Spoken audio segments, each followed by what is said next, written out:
Hello, my name is Sophie, and I'm joined by Jack, and we're your student teachers for today. And we're joined by our teacher, Mrs. Fenn, here in the walking classroom. We're so happy that you're able to listen to us while on another educational walk with the walking classroom. Remember that as you walk, only one ear should be covered with an earbud or headphone so that you are still able to maintain an awareness of your surroundings. Your pace should be brisk, and make sure that you stay with your group. So many good things happen to your body as you walk. Your body gets the exercise it needs, your heart starts pumping faster to deliver oxygen-rich blood to all your muscles and your brain, and research has proven that after people exercise, they feel happier, more focused, energized, and ready to learn even more. It's all good, so let's go. Before we get started, I've got something I want to get off my chest. You're wearing a t-shirt. Why do you want to take it off? What? I don't. But you said you wanted to get something off your chest, and the only thing I can see on your chest is an orange t-shirt. I didn't mean I wanted to actually remove something off my chest. I meant I wanted to tell you something. Well then, why didn't you just say, I want to tell you something? Well, I guess I could have, but then the introduction wouldn't have been as interesting for our listeners. And you know, I'm nothing if not interesting. Right. Nicely played. Anyway, Mr. Interesting. Our topic for today's walk is idioms. When you said you wanted to get something off your chest, that's not what you meant at all. You meant you wanted to tell us something, and I have to say, I'm glad you kept your t-shirt on. Me too. I guess my important announcement can wait. Moving on. The word idiom comes from the Greek word idios, which translates to one's own. The modern definition of idiom is a group of words that when put together have nothing to do with what the phrase is really intended to mean. So for example, what would you think if I said, my pet hamster kicked the bucket? I would think that your pet hamster died. Exactly. Thankfully, Pookie Poo is still alive and well.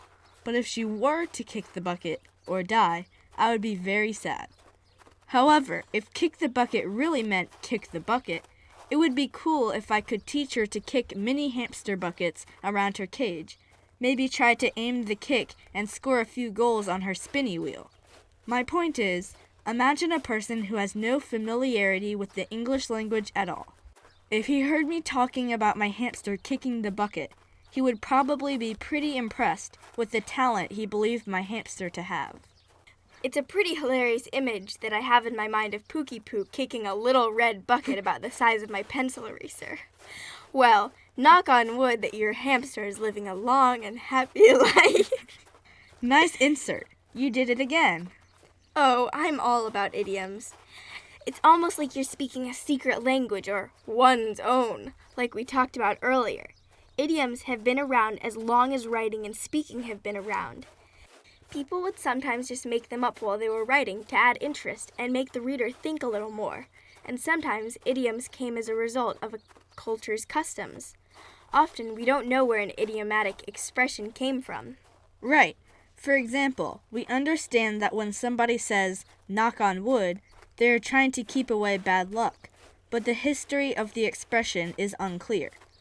Meanwhile, we do know that the idiom kick the bucket originated from England over 500 years ago.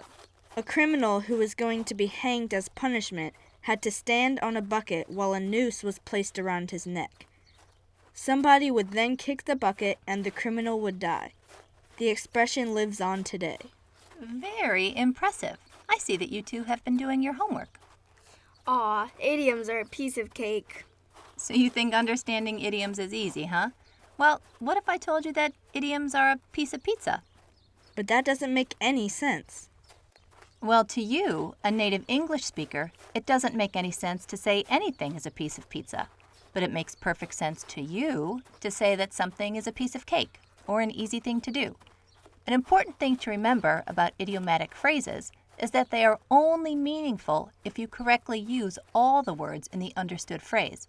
For example, we know that if we say something is a piece of cake, we're saying it's easy.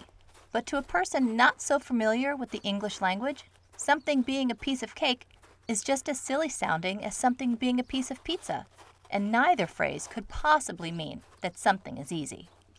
I see your point. Do historians know where the term piece of cake came from? Well, there are a few different theories on where that expression came from, but most are related to cake being an easy thing to eat, enjoy, and finish without much effort. Therefore, things that are easy are said to be a piece of cake. Do all languages have idioms? That's a great question. I don't know about all languages, but I think most do. I have a few idioms from various places around the world. You guys want to give them a try? Yes. Okay. Forgive my pronunciation on these, but I'll give it my best shot. What do you think it means when a Japanese person says yokomeshi, which is literally translated to a sideways meal? I would say that it means someone is eating while lying down. Well, I'm sort of hungry right now, so I'm going to guess that it means eating your meal in the wrong order. Dessert first, then the meal, then the salad. It's tough, right? Neither of you grew up speaking Japanese, so you're having a difficult time coming up with the real meaning of the phrase. To tell you the truth, I wouldn't have guessed correctly either. A sideways meal means that a Japanese person has had a meal with a foreigner. Do they sit sideways or lie down while eating? I suppose they could, but probably not. The origin of the expression comes from the fact that the Japanese write vertically or up and down, while many other cultures write horizontally, back and forth, sideways. So to have a sideways meal means that a Japanese person has dined with a foreigner. If you said a back and forth meal, I'm sure Japanese people would have looked at you like they had no idea what you were talking about. Exactly. Just like a 3-point shot in basketball being a piece of pizza doesn't make any sense. Well, a 3-point shot isn't exactly a piece of cake either. True. Do you have any others? Absolutely. Try this one. I'm not hanging noodles on your ears. That sounds so embarrassing. Can you imagine sitting in class or at dinner with long noodles hanging from your ears? That would be mortifying. Okay, I say hanging noodles from your ears means to try and embarrass someone. Like if my mom started to dance at a school fundraiser or something, she would see me turning beet red and say, "Oh, Sophie, I'm not hanging noodles on your ears. I'm just enjoying the music and having a good time." That's a good guess. I'm going to say that hanging noodles on someone's ears means that somebody really messed something up. Everybody knows that noodles are supposed to go inside your mouth, not hung on someone's ears. So maybe if you really did something wrong, you would say that you hung noodles on someone's ears. I'm thinking of the story my dad told me about the first time he played baseball. He wasn't the sporty type and had never played baseball until he was in high school. He was at bat and hit the first ball that was pitched to him.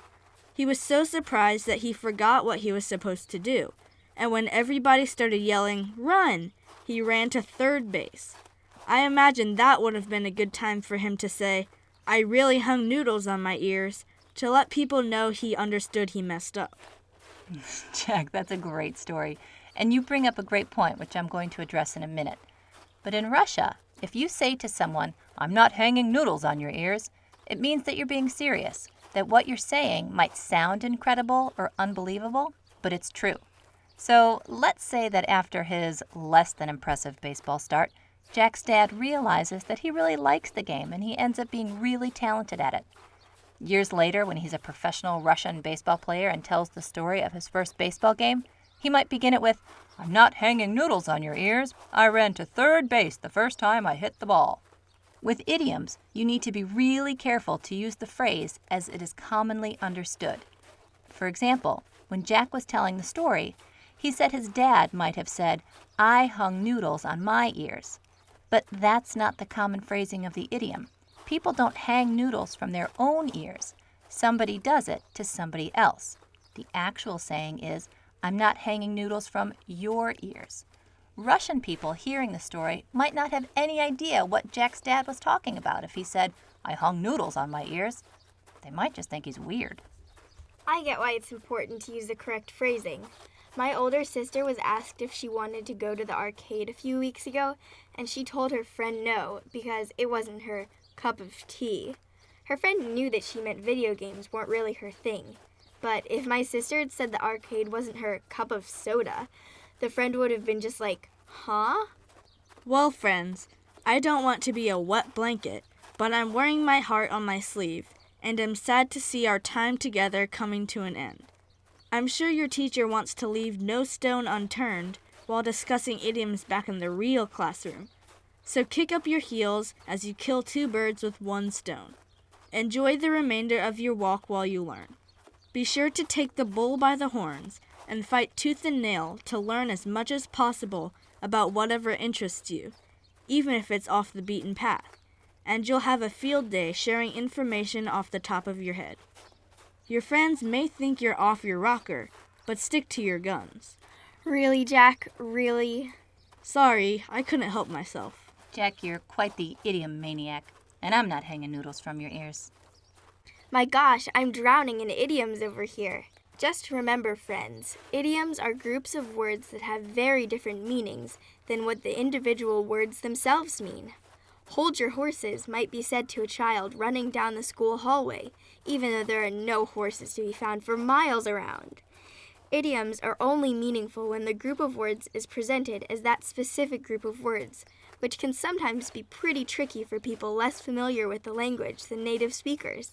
Idioms are found in most languages and can be pretty hysterical and confusing to think about literally.